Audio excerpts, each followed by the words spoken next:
대상포진은 전염이 될까요? 그렇습니다. 물론 정상적인 면역 기능을 가진 성인은 전염이 되지 않습니다.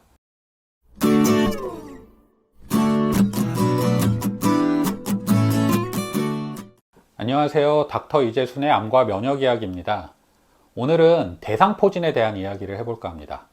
대상포진이란 수두 대상포진 바이러스가 우리 몸속에 잠복 형태로 존재하다가 다시 활성화되면서 발생하는 질환입니다. 피부의 발진이나 물집 형태의 병변이 특징적이고요. 심한 통증이 동반되는 경우가 많죠. 면역력이 떨어지는 60대 이상에서 주로 발병을 하고요. HIV, 에이즈 환자거나 장기 이식, 항암 치료 등 면역 기능이 떨어진 환자의 경우에는 젊은 나이에도 발병을 할 수 있습니다. 대상포진의 원인은 수두 대상포진 바이러스입니다. 어린이가 걸리는 수두와 동일한 바이러스로서 어려서 수두를 앓으면 이 바이러스는 완전히 사라지지 않고 우리 몸속에 남게 되는 겁니다. 이때 바이러스가 신경을 따라 이동을 하여 신경절에 잠복해 있다가요. 면역력이 약해지면 잠복해 있던 바이러스가 재감염을 일으키게 됩니다. 이때 바이러스는 수두 바이러스와 동일하고요. 이 경우 대상포진 바이러스라고 불렀는데 최근에는 이를 합쳐 수두 대상포진 바이러스라고 하죠. 증상 중 피부 병변은 신경이 담당하는 부위에 국한되어 나타나게 됩니다. 주로 붉은 반점이 신경을 따라 나타난 후 물집이 무리지어 나타나게 되죠. 보통 몸통에 띠를 두르듯이 나타나고요. 양쪽에 생기는 경우도 있지만 보통은 한쪽으로 나타나는 경우가 많습니다. 수포는 보통 10일에서 14일 정도 동안 변화하고요. 고름이 차면서 탁해지다가 딱지로 변하게 되며 노인 환자의 30% 정도에서는 피부 증상이 호전된 후에도 통증이 남아있는 경우가 있습니다. 진단은 보통 특징적인 피부병변과 증상으로 합니다. 특별한 검사가 필요 없다는 거죠. 다만 면역 억제 환자나 입원 환자의 경우 수포액을 배양한다거나 바이러스 핵상 검출을 위한 PCR 검사가 필요한 경우도 있고요.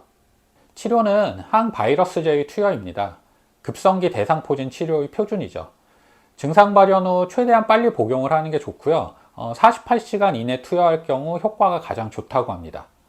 또한 경우에 따라 전신적인 스테로이드도 고려를 하고 통증에 대한 치료를 위해 비스테로이드성 소염 진통제나 경우에 따라 마약성 진통제까지 고려하기도 합니다.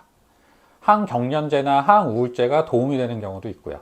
대부분의 환자들이 불편해하는 점이 바로 이 통증이기 때문에요. 약물 치료가 효과적이 않을 경우에는 통증 조절을 위해 신경블록이 도움이 되는 경우도 있습니다. 대상포진은 피부 증상이 좋아진 후에도 포진성 통증이 남아있는 경우가 있고 눈 주변에 생길 경우엔 홍채염이나 각막염을 일으킬 수도 있고요. 뇌수막에 침투할 경우에는 뇌수막염으로 진행하기도 합니다. 이러한 대상포진이 중요한 이유는 완치가 되지 않고요. 컨디션이 떨어지거나 면역력이 떨어질 경우 언제든지 재감염이 반복될 수 있기 때문입니다. 암 환자들도 표준 치료 중이거나 표준 치료가 끝난 후 체력 저하가 심해지고 면역력이 떨어질 때 이러한 대상포진에 종종 걸리게 되죠. 대상포진은 완치가 안 되기 때문에 유일한 관리법은 예방접종입니다. 우리나라에서는 만 50세 이상에게 대상포진 예방접종을 권하고 있고요. 이러한 대상포진 예방접종은 발생률을 감소시키고 대상포진에 걸렸을 경우 증상이나 후유증인 심경통 발생률을 감소시키는 효과가 있습니다. 쉽게 말해 평생 걸릴 대상포진 횟수를 줄여주거나 걸렸을 때 조금 경미하게 넘어가게 해준다는 거죠. 대상포진 예방주사는 크게 두 가지 종류가 있습니다. 과거에는 평생 한 번만 접종하면 되는 생백신만 있었고 조스타박스와 스카이조스타가 여기에 해당되었습니다. 살아있는 바이러스를 이용하는 생백신으로 면역력이 저하되었을 때 접종을 하면 오히려 대상포진에 감염이 될 수 있어서 주의가 필요하고요. 이 두 가지 백신은 동일 백신으로 외국에서 생산된 주사냐 국내에서 생산된 주사냐 정도의 차이만 있습니다. 단 가격은 조금 차이가 나고요. 보통 대상포진에 걸렸던 분들은 이 급성기 증상이 호전되고 6개월에서 1년 정도 지난 후에 접종을 하도록 권장하고 있습니다. 최근에는 2회 접종을 해야 하는 새로운 대상포진 예방주사가 나왔습니다. 광고 등에서 접해보셨을 텐데 싱그릭스라는 제품으로 앞서 말씀드린 생백신과 달리 유전자 재조합 백신입니다. 약해졌지만 살아있는 바이러스를 주입해서 면역력을 갖게 만드는 생백신과 달리 이미 재조합된 물질로 구성된 백신을 투여하기 때문에 면역 반응 등의 과정이 일어나지 않고요.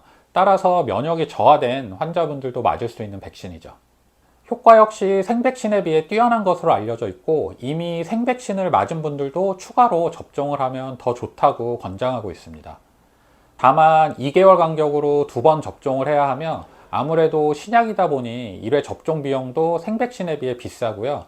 2번씩 맞아야 하기 때문에 비용적인 부담은 단점으로 생각할 수 있죠. 다음으로 많은 분들이 대상포진에 대해 궁금해하시는 질문들에 대해 답해보는 시간을 갖도록 하겠습니다. 먼저 대상포진은 한 번만 걸리는 건가요? 아닙니다. 대상포진은 바이러스가 우리 몸에 잠복해 있기 때문에 언제든 재감염이 될 수 있고 완치가 불가능한 질병입니다. 대상포진은 몸통에만 생기나요? 아닙니다. 대상포진은 어디든 생길 수 있습니다. 눈 주위에 생길 경우 시신경에 침범을 할 수도 있고요. 얼굴에 생길 경우 안면신경 등에 침범할 수 있죠. 경우에 따라서는 수막에 침투하여 뇌 수막염을 일으키기도 하고요. 또 수두 대상포진 바이러스는 아니지만 같은 헤르페스 바이러스과에 속하는 단순 헤르페스 바이러스에 의해 입술 주위에 포진이 생기는 경우도 있습니다.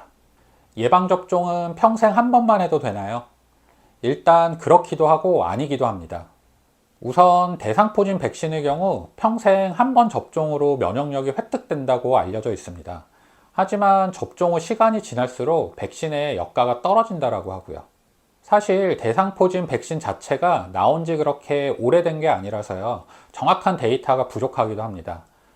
보통 접종 후 10년에서 15년 정도 지나면 백신의 효과가 많이 감소한다고들 하고 고령인 분들은 1회 접종으로도 크게 문제가 되지 않을 수 있지만 젊은 나이에 접종을 한 경우는 시간이 지나면서 백신의 효과가 감소되어 다시 접종을 해야 할 수도 있다는 거죠.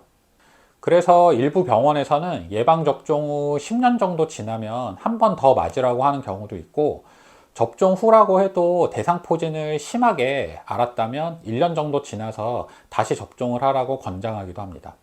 그렇다면 생백신, 유전자 재조합 백신, 어떤 백신을 맞아야 할까요?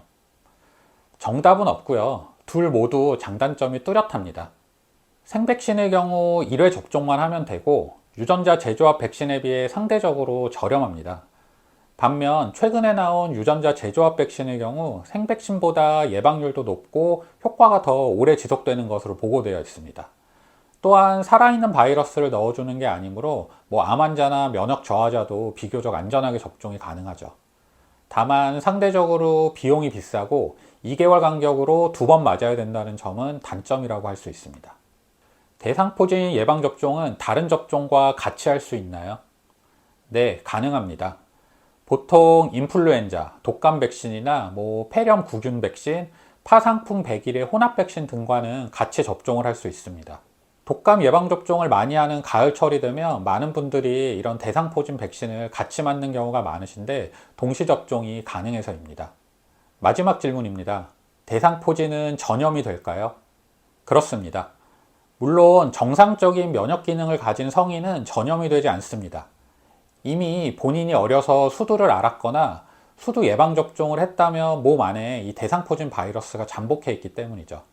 다만 병변의 수포 부위에는 이 대상포진 바이러스가 함유되어 있기 때문에요. 수두를 앓은 적이 없거나 수두 백신을 접종하지 않은 사람, 주로 어린 아이들이 여기에 해당이 될 텐데 이런 경우에는 전염이 될 수도 있습니다. 오늘은 대상포진에 대한 이야기를 해보았습니다. 어려서 수두를 앓았거나 수두 예방접종을 하게 되면 우리 몸에는 수두 대상포진 바이러스가 잠복을 하게 되고요. 우리 몸의 면역력이 떨어지는 경우에 재감염을 일으킬 수 있죠. 고령이거나 암 환자처럼 면역력이 저하될 경우에는 특히 주의해야 하므로 이를 예방하기 위해 예방접종을 맞으시는 게 좋겠습니다.